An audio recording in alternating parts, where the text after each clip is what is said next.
Hey everyone, Carrie back here with Family eBiz, where we help families start and scale online businesses so they can find the freedom in their life to fulfill the calling where they are called to be and serve. And that's really what we're talking about this week and next week. But let's back up just for a minute and let's talk about who this is for. If you are building a part-time business, these two episodes are for you. If you have not sort of got to the level you want, or you're just still trying to find your footing, or you're not making any money and you're wondering, what in the world am I doing? What if the biggest problem holding you back in your business isn't strategy or traffic or time? It is the quiet lies you believe up here, the lies you believe about yourself. You show up online, but you second guess every post. You compare yourselves to others and feel behind. Haha, that's me sometimes. You secretly think, who am I to do this? Well, today we're going to look at a few examples, actually, three examples. We're going to name the kind of lies that business owners believe, and we're going to walk away with a simple exercise to start uncovering them. In our next episode, we're going to take those lies and we're talking about replace them with truth and a simple exercise for you to get past those lies and move forward in your business. A lot of this comes from a book that I have read called Living Fearless by Jamie Winship. And it's all about finding our real identity. A lot of what he has to say is maybe more in a personal way, but I think there is so much truth in what he says that we can apply this as business owners as well. So let's talk about business. You're refreshing the analytics and you are feeling discouraged. You're creating content, but you're wondering if it even matters. Or maybe you're starting projects, but you stop halfway. You're a little afraid to pull that trigger. This is common and you're not alone. You're thinking, I'm not consistent enough to succeed. I know a lot of y'all struggle with consistency, but we can overcome that. Other people are more qualified than me. That's probably true. There are a lot of qualified people. There are a lot more than I am. But we can overcome that too. That is a lie that you are believing. If I were really called to this, it would be a lot easier. Oh, no, it wouldn't. Even the successful people have to work hard at it at times. You see, why do lies matter so much in your own business? Lies shape the way you do many things. What you launch, or you avoid launching at all. Again, you're afraid to pull that little trigger. You're just not sure what's going to happen. You're not really sure about how to price your offers, and so you just don't do anything whatsoever. Or maybe you're not sure about being bold and showing up, so you just hide and you sort of go through the motions, but you don't really do anything. You see, there is a framework in that Jamie Winship teaches that I think can apply to you.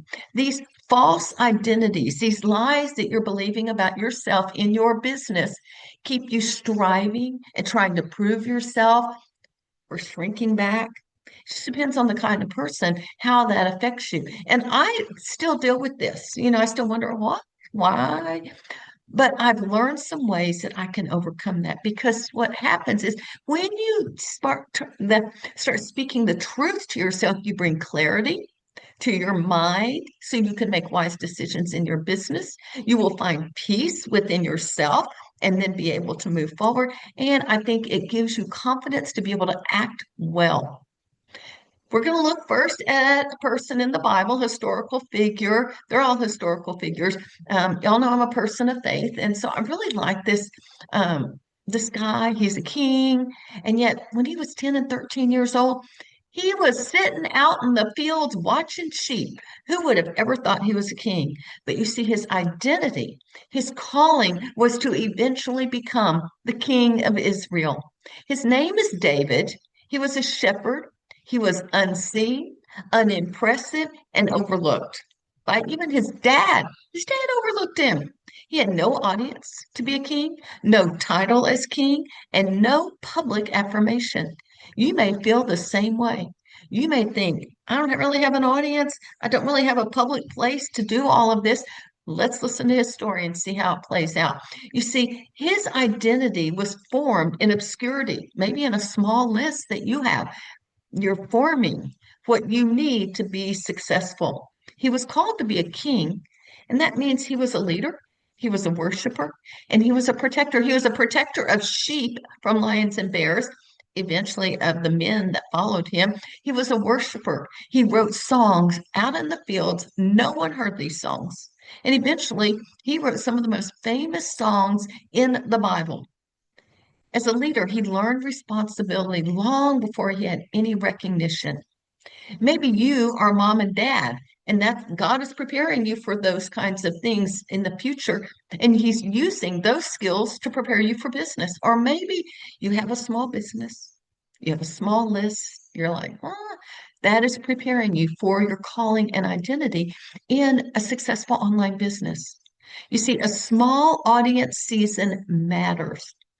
God forms identity before he expands your influence. Now, David didn't become confident or king after his success. You see, his success revealed who he already was. Who are you right now? That's what we want to get to. Who are you as a business owner? I know for me, I am a networker, I am an encourager, I'm an educator. And so those are three things that I know in my business I can do well and then be able to affect the people and hopefully come up with success like that. Who are you and who are you called to be in your business? Let's look at two current examples. The first one, Walt Disney. Did you know he was fired from a newspaper for lack of imagination? You know, the people that work at Disneyland are called Imagineers, I think, something like that. They said he didn't have imagination. His first animation studio went bankrupt. He could have just believed the lie. I'm not creative enough. That's what they told me. But his identity was and continued to be, he was a creator, a storyteller, and a visionary. So he stayed aligned with who he believed he was, that storyteller, that visionary. And then look at what's happening. There's many things he affected. But let's just take a look at Disney movies. Look at the beginning of those movies with a little black and white. Mickey Mouse did not look like that. But look, and they've continued to improve their movies, but very creatively. And Disneyland, probably one of the first amusement parks ever. I think it probably was. Maybe there were some things on in Coney Island or something like that. But he changed the way it all operated. He started his businesses and really he believed in the people that worked for him, and the people that worked for him, he gave them the ability and the leadership to get his customers happy all the time. Did you know they have an allowance that if they see a crying kid, they can go talk to them, go into a store and actually pick out whatever item might help that kid get over his attack or whatever it is as well. How does this play out for you as a business owner? Wrong page. You see, your early failures or your smallness do not dictate your calling. Walt Disney learned that he walked in that even during the time periods when he was not doing well. Another person I love is the author Max Lucado. You may or may not be familiar with him. He's an American author and pastor. He has literally reached millions upon millions of readers around the world. He has a great heartfelt storytelling as well, maybe a little bit like Walt Disney, and practical insights that can encourage you in your own life. But that is not how he started. He pursued writing when he was a missionary in Brazil. He was a pastor down there. He had no platform, no publishing deal, or guarantee of success. But while he was down there, he would spend his evenings working on manuscripts. He took those early newsletters, those early manuscripts, and mailed them to publishers, like paper in a paper envelope, mailed them to publishers. And you know what? You think, oh, well, yeah, of course, he got a great deal. No, his first attempt resulted in rejection after rejection after rejection, keep going. 14 times he was rejected. They said no before he ever got a yes. And on the 15th submission, Tyndale House Publishers agreed to publish his first work called On the Anvil. It was released in 1985 and it was a milestone. that began a remarkable writing career. You see, let's take a look at what happened to Max Lucado. Some really good points that you should be applying to your own business. Persistence despite rejection.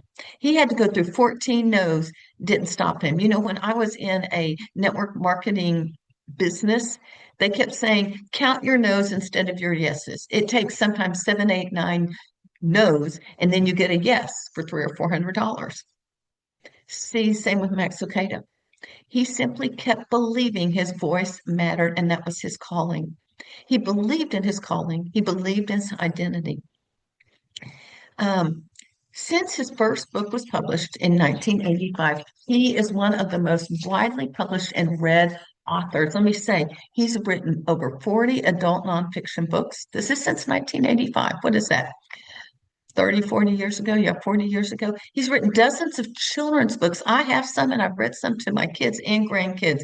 Devotionals, gift books, Bible studies. Over 150 million products are in print, books and devotionals, and translated into dozens of languages around the world. A global reach. Some of his works still remain on the bestseller list, and he's won multiple industry awards. What does this say? He did not wait until he had a platform to write. He just kept writing. That's what I encourage you to do. If you're a blogger, if you're a podcaster, keep producing, keep publishing. Max Lucado kept producing content while serving in a ministry and taking care of his family. So he did it as a part-time business. That's how you can get started. And he didn't let rejection define him. He knew his calling and he persevered to go down the path he felt like he was calling. His story reminds us that identity, that is who you are before any success, matters more than whatever analytics, metrics, or platform you're looking at. So, how can the business owners talk about the lies? How can we name the lies? You've got to name them, and naming them um, is clarifying. But let's talk about what is a lie in a business world. It is something like, this always happens, or this, I never get any sales, or I never this, or I always that, or everyone else gets invited to do this. That is a lie because it's not true. Lies are accusing who you are inside. They mess with your head. They add shame to you. So you're dealing with shame on top of that lie. And they're very vague and very heavy, sort of pull you down. What about truth? We need to contrast that with truth. And we're going to talk all about truth next week. But truth is specific. It is clarifying, not condemning you. It will lead to action, not paralysis. We're going to talk more about that. So, what sentence do you repeat in your head about something at work? What is it that you are believing? Leave a comment wherever you're listening to this. What label do you quietly place on yourself or on your business as well? I want you to take a step back. I want you to take a deep breath. Seriously, even if you're driving, you can take a deep breath and just say, what lie am I believing about myself as a business owner, content creator, a podcaster, or a blogger? And if you're a person of faith, ask God what it is. He'll show you. He already knows what it is. And I would really encourage you to be honest with yourself and write it down. Writing down is not agreeing that's true. It is exposing it out there, and we can get rid of that thing. We'll talk next week about replacing our lies with truth and identity. So your homework from now until the next episode is to write down any lie that you are believing about your business and about you and your business. It might be one or two, it may be three or four. Next week we'll only choose one because you just need to start with one. You don't want to get too overwhelmed. But think about that. And the other thing I would really encourage you to do is grab the book Living Fearless by Jamie Winship. The link will be in the notes. And then I have a truth. It's my truth, but have a little PDF that you can use. It's the things that I have said to myself to replace the lies in my head. But it also comes with a blank worksheet for you to write down the truth. So we will really use that next week, but you can go ahead and grab that and download that as well. Thank you so much for spending time with me. If any of this resonates with you, would you please share it with one coworker, another person that's in the business world, another blogger or podcaster or content creator? That would mean the world to me. Hey, thanks so much. I am Carrie Beck with Family eBiz. We'll talk to you next time.